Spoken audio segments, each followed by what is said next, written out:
Right student, organic chemistry का chapter number 19 और second year की न्यू केमिस्ट्री आ चुकी है और उसका जो चैप्टर नंबर 19 है वहाँ से हम स्टार्ट करने लगे हैं। और इस चैप्टर के अंदर हम ऑर्गेनिक केमिस्ट्री की बेसिक या फंडामेंटल प्रिंसिपल्स को पढ़ेंगे।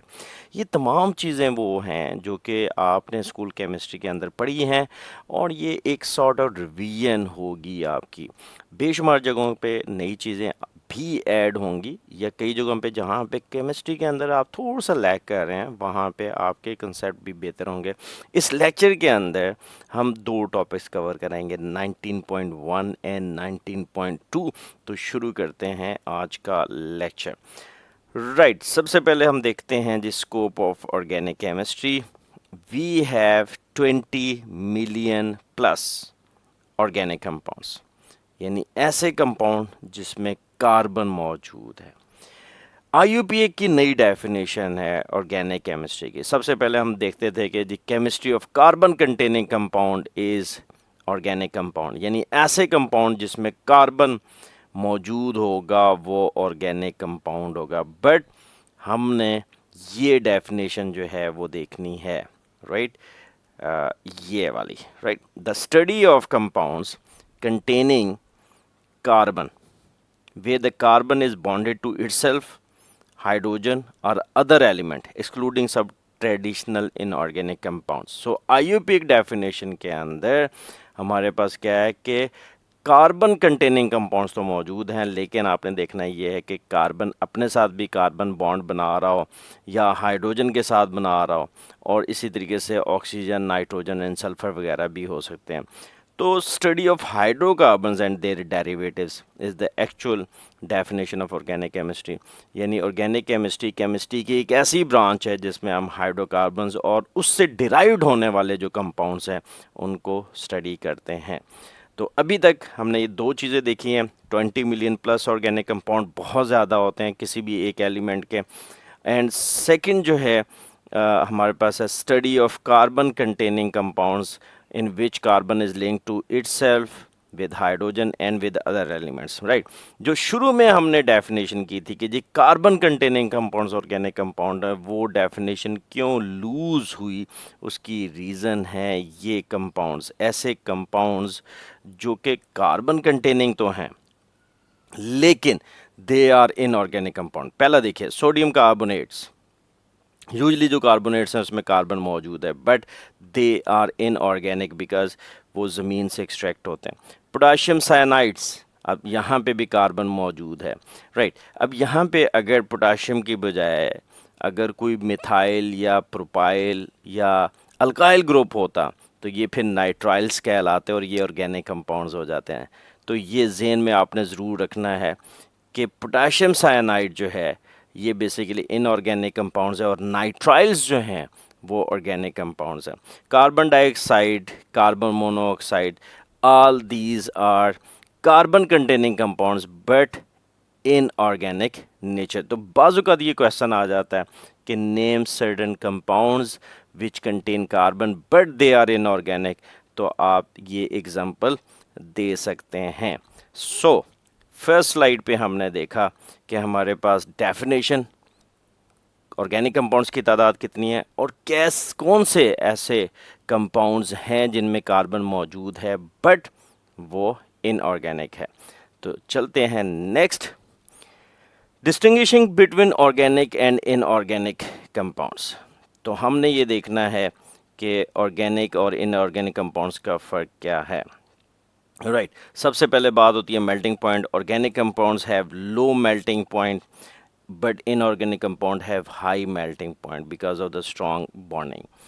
Boiling point low, usually low, but they have high boiling point. Organic compound की density भी usually कम होती है, ionic compounds की या inorganic compounds की high होती है। Solubility in water generally low or insoluble in water, लेकिन जो inorganic compounds है they are highly soluble because usually they are polar containing ionic bond. Flammability often flammable, catches fire. देखिए petrol है आपके पास, diesel है, जब कोई भी इस किस्म का ऑयल है उसको फटाफट आग लगती है, तो flammability is very high. Usually in non flammable, flammable नहीं होते या इनको आग नहीं पकड़ती। राइट, नीचे देखिए ये लाइन बहुत इंपॉर्टेंट है, this is the rule of thumb, organic compounds are covalent in nature. मतलब ये जो हमने कंपाउंड्स देखे हैं they are covalent in nature. तो कोवलेंट बॉन्ड की वजह से जो प्रॉपर्टीज कोवलेंट कंपाउंड्स में आती हैं वो यूजुअली ये हैं। Inorganic compounds are often ionic. अब आयनिक बॉन्ड जो है that is the strong bond, that is why उसकी मेल्टिंग पॉइंट हाई है, बॉइलिंग पॉइंट हाई है, डेंसिटी हाई है, soluble in water as well and non flammable. तो ये चीज़ आपने ज़हन में रखनी है कि ऑर्गेनिक कंपाउंड्स में यूजुअली कोवलेंट बॉन्ड होता है, जबकि इनऑर्गेनिक कंपाउंड्स में यूजुअली जनरली आयनिक बॉन्ड होता है। कैटिनेशन, अभी हमने बात की थी कि 20 मिलियन प्लस ऑर्गेनिक कंपाउंड्स हैं, तो उसकी क्या वजह हो सकती है? उसमें कार्बन मौजूद है, तो कार्बन की प्रॉपर्टीज़ जो हैं वो हमने देखी है। यही टॉपिक आप स्कूल केमिस्ट्री के अंदर भी पढ़ चुके हैं, जहाँ पे आपने देखा है कि organic compounds are most abundant in nature. What is the reason? तो सबसे पहली रीज़न हम देखते हैं कैटिनेशन। राइट, कैटिनेशन की सबसे पहले हम देखते हैं definition, the ability of an element to form stable covalent bond with atoms of itself, building chains, branches and rings. So this is the definition. So Latin word catina है जिसका मतलब है chain. So कार्बन एक ऐसा element है जो अपने साथ स्ट्रॉन्गर कोवलेंट बॉन्ड बनाता है। सो जब वो कोवलेंट बॉन्ड बनाएगा तो वो चेन्स बनाएगा, रिंग्स बनाएगा या ब्रांचेस बनाएगा। Why carbon show catenation? So this is very important. आपसे पूछ सकते हैं कि जी कार्बन जो है वो कैटिनेशन क्यों करता है? Number first reason, tetravalency. Carbon 4 bond बना सकता है। Carbon forms 4 covalent bonds. Number second, exceptionally stable, resist breaking. So carbon carbon जो bond है, this is the strong bond. Number third, atoms bond to one another repeatedly in any pattern. Self linkage जो है ये भी करता है. So that is why carbon show catenation. Right. Example में अगर आप देखिए तो कार्बन जो है वो किस तरह के स्ट्रक्चर्स बनाता है या किस तरह के कंपाउंड्स बनाता है? तो स्ट्रेट चेन कार्बन जो है वो हाइड्रोकार्बन्स बना रहा है, CH3 CH2 CH3, this is the n propane. Branched chain भी बना सकता है, लाइक अगर आप एन ब्यूटेन का CH3 CH2 CH2 CH3 का एक मिथाइलिन ग्रुप जो है वो अगर आप लगा दें सेंट्रल कार्बन के साथ तो यह हो जाएगी branched.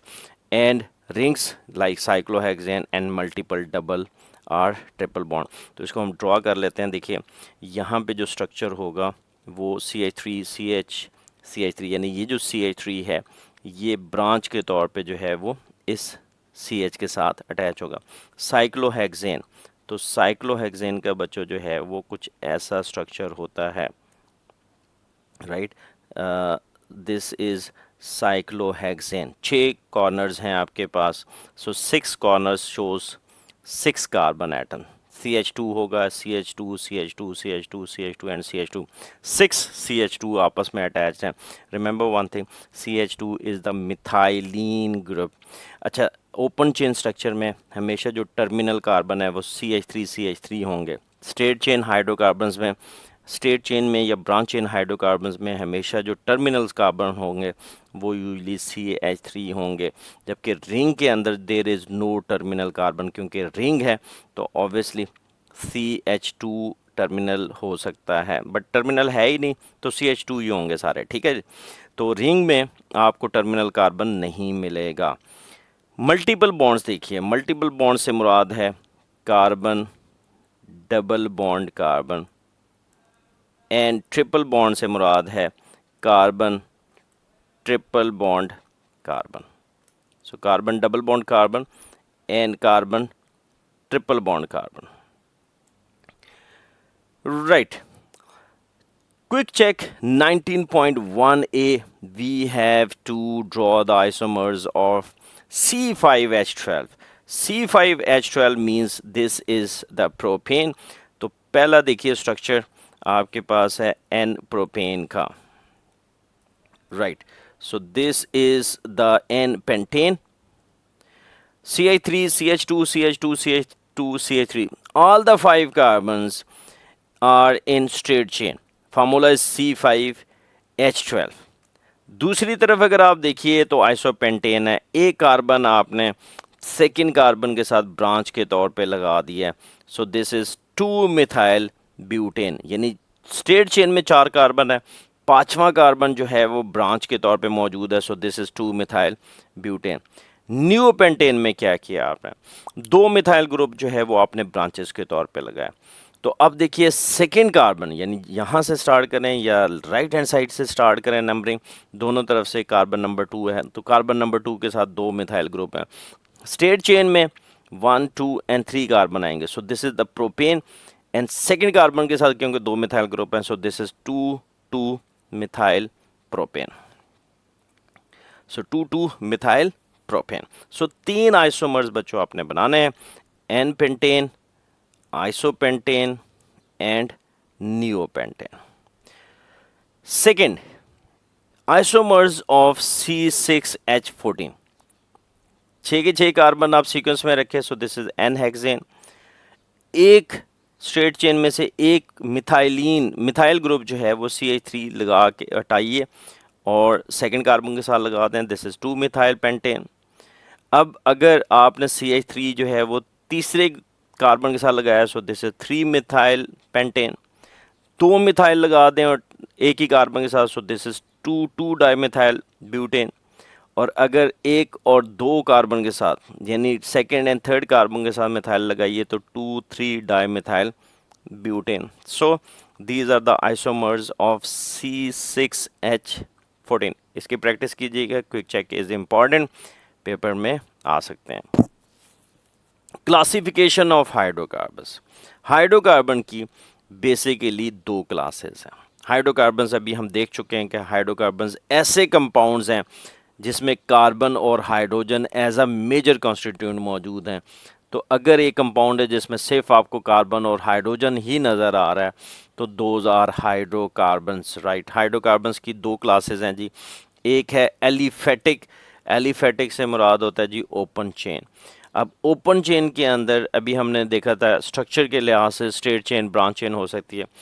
According to the double bond and triple bond, according to the single bond, हमारे पास 2 टाइप्स हैं. एक है carbon carbon single bond, this is the saturated hydrocarbon. और दूसरा है अनसैचुरेटेड हाइड्रोकार्बन जिसमें कार्बन कार्बन डबल बॉन्ड या ट्रिपल बॉन्ड मौजूद होते हैं.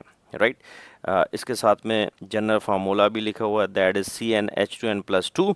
अल्कीन का होगा CnH2n एंड अल्काइन का होगा CnH2n-2. जबकि साइक्लिक जो है क्लोज चेन में हमारे पास 2 तरह की कैटेगरीज हैं. एक है एलिसाइक्लिक. एलिसाइक्लिक में रिंग तो होता है लेकिन बेंजीन का रिंग शामिल नहीं होता. एरोमेटिक में हमारे पास बेंजीन रिंग जो है वो मस्ट होना चाहिए. राइट, एलिसाइक्लिक का फॉर एग्जांपल हम ड्रॉ करते हैं. देखिए जी, ये हमने एक ट्राइंगल ड्रॉ की है. This is cyclopropane. 3 कार्बन है, साइक्लोप्रोपेन. ये एक स्क्वायर ड्रॉ किया है मैंने, हर एंड एक कार्बन को शो कर रहा है तो 4 एंड हैं. So this is cyclobutane. Right, इसी तरीके से साइक्लोपेंटेन हो जाएगा. सो दिस इज साइक्लोपेंटेन. साइक्लोहेक्सेन अभी हमने ड्रॉ की थी. तो अगर आप देखें तो सिंपल रिंग्स हैं, इसमें कोई बेंजीन रिंग शामिल नहीं है. So those are alicyclic. जबकि एरोमेटिक जो हाइड्रोकार्बन्स हैं उसके अंदर जो है वो benzene ring is itself example, और बेंजीन के अंदर जो है वो बाकी इससे बाकी रिंग्स भी अटैच हो सकती हैं, जैसे कि नेफ्थलीन में है, फिनेंथ्रीन में है, anthracene. All these are aromatic hydrocarbons. Aliphatic hydrocarbons में alkanes we have discuss CnH2n+2 single carbon carbon bond होता है. And we have the example ethane CH3. Aliphatic जो वर्ड है वो एलिफेटोस से निकला है, ग्रीक टर्मिनोलॉजी है और इसका मतलब है फैट. राइट, अल्कीन्स जो है CnH2n यानी जितने कार्बन होंगे उसका डबल हाइड्रोजन होंगे, like C2H4, CH2, double bond CH2, this is the ethene containing carbon carbon double bond. So carbon carbon double bond होगा, अल्कीन होगा। कार्बन कार्बन ट्रिपल बॉन्ड अगर मौजूद है तो अल्काइंस होगा, और इसका जनरल फार्मूला है CnH2n-2 and it contain a triple bond. So CH triple bond CH, this is the ethyne, simplest example of aliphatic hydrocarbons. Close chain में हमारे पास है जी दो टाइप्स, वन इज एलिसाइक्लिक, यानी एलिफेटिक भी है प्लस साइक्लिक भी है, रिंग स्ट्रक्चर होता है बच्चों। केमिकली ये एलिफेटिक कंपाउंड के साथ इनका बिहेवियर मैच करता है। Carbon atoms form a close ring but ring does not contain benzene ring. अभी हमने बात की थी कि साइक्लोहेक्सेन है, साइक्लोअल्केन है, all contain single bonds, but इसके अंदर कोई टर्मिनल कार्बन मौजूद नहीं होता, और इसका general formula is similar to the alkenes. For example अगर साइक्लोहेक्सेन है तो इसका केमिकल फार्मूला है C6H12, बट रिंग फॉर्म में है तो दैट इज वाई इसके अंदर कोई डबल बॉन्ड नहीं होगा। Aromatic, aroma means pleasant smell. Stable ring होते हैं with delocalised electron. Delocalised electron से मुराद ये है कि जो इलेक्ट्रॉन्स हैं वो कंसिस्टेंटली मूव कर रहे हैं with in a benzene ring, pi electrons. तो इसका मतलब वो जो डबल बॉन्ड हैं वो भी अपनी जगह चेंज कर रहे होते हैं, तो इसलिए उसको कहते हैं डीलोकलाइज, यानी सेंट्रल नहीं है, एक जगह पे फिक्स नहीं है, बट चेंज कर रहे हैं। बेंजीन रिंग हमने देखा हैविंग 6 कार्बन, हमेशा सब्सटीट्यूशन रिएक्शन देते हैं। C6H6 is the benzene ring.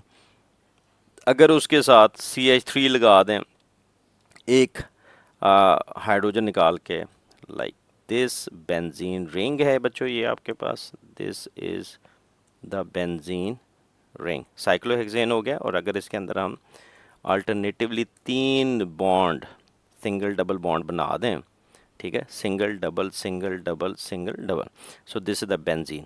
अब इसका एक हाइड्रोजन निकाल देते हैं और बाहर लगा दें CH3, so this would be टॉलिन। Naphthalene, 2 benzene ring है उसमें फ्यूज कर दें तो नेफ्थलीन होगा, 3 रिंग आपस में अटैच कर दें बेंजीन की तो that would be anthracene. Right, अभी तक हमने देखा क्विक चेक